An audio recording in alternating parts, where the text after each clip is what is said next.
Ngayong 2024, naghahanap ka ba ng isang motorsiklo na may murang halaga at kung kalidad ang pag-uusapan ay masasabi nating okay din naman?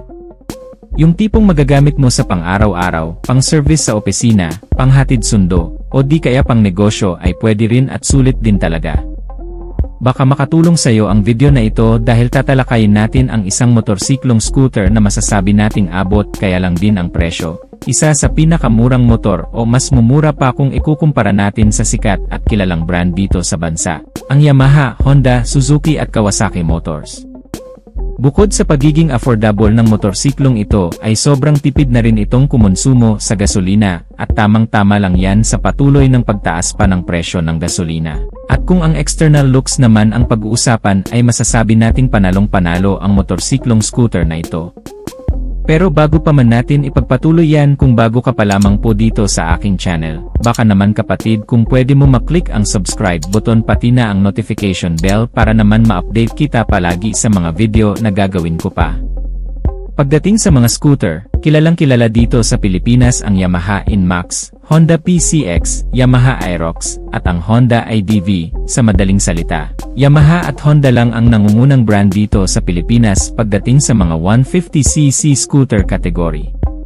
Kaya naman sa video na ito ibabahagi natin ang isang 150cc na scooter o automatic na motorsiklong galing sa ibang brand na di hamak na mas mura ang presyo, maganda ang forma at kayang-kaya na sumabay sa mga kilalang brand.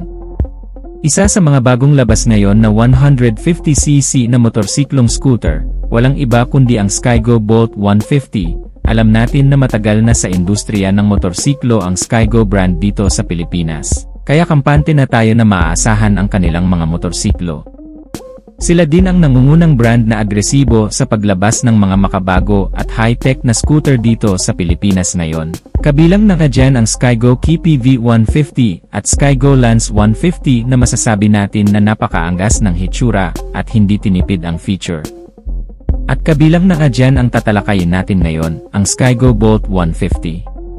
Sa unang tingin akalain mong isa itong maxi scooter na 400cc dahil kuhang-kuha nito ang porma ng Yamaha X-Max 300. Napakamoderno at elegante ang porma nitong scooter na ito, mayroon itong mataas na windshield. Naka-LED lahat ng kanyang mga ilaw at siguradong mapapalingon ang kahit na sino dahil napakaganda ng kanyang porma.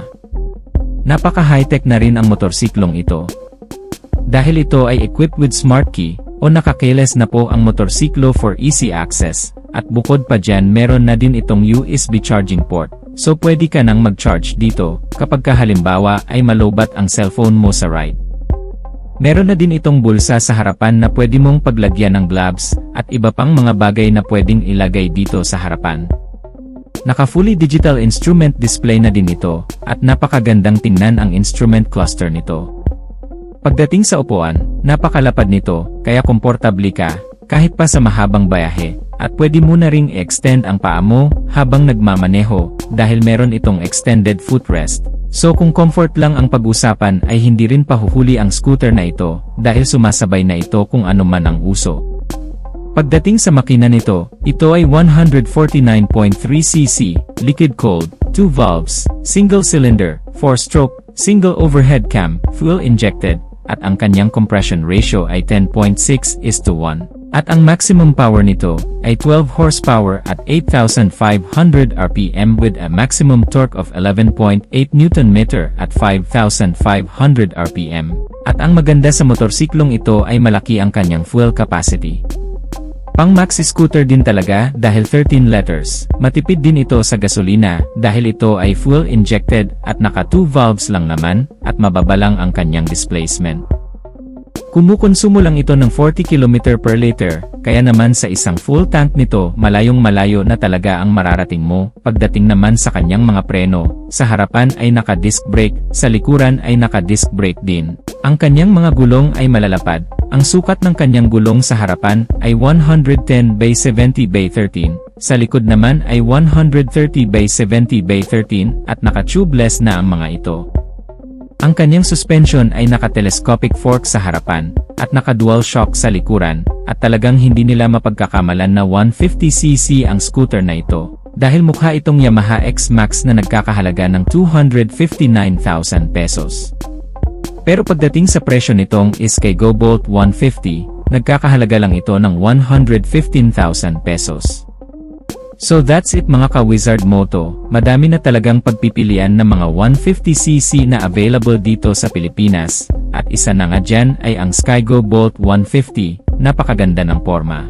Napaka-advanced din ng mga features pero pagdating sa presyo, mas affordable o mas abot kaya, pagdating naman sa durability ay matitibay din naman ang motorsiklong to, hindi rin naman ito basta-basta masisira as long as nasa tamang pag-aalaga.